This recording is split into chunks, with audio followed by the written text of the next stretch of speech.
Hi, Peter Charles here, Hooked for Life Fly Fishing. And today I'd like to talk about a concept that I have done over the years, probably the last 30 odd years on a hit and miss basis. And that's dead drifting streamers. It's not a common technique, but it does work. But I've never applied it on a consistent fashion for me to be able to make any definite statements about it.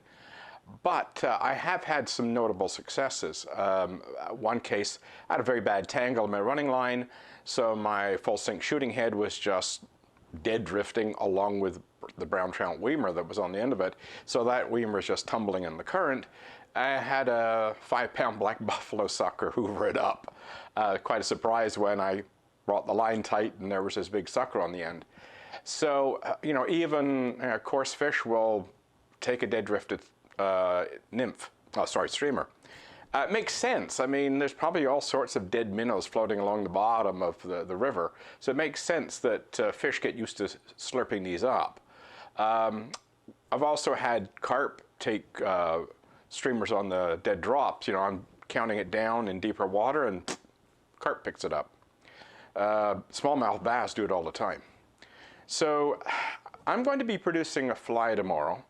And it's going to be, basically, I'm going to create it as we sit down and do the video. I've not tied this pattern before.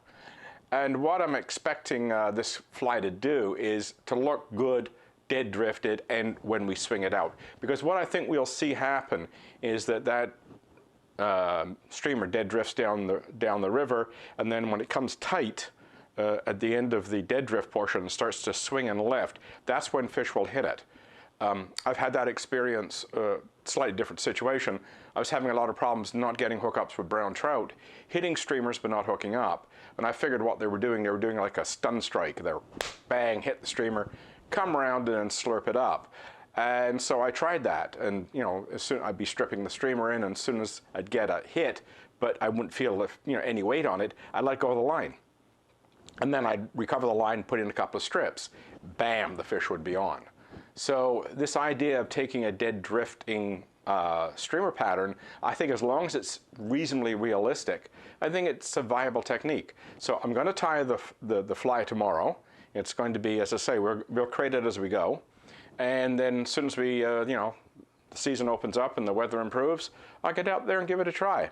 I mean, I used to do stuff like this many years ago. I had a 10.5-foot custom 4-weight, which I still had.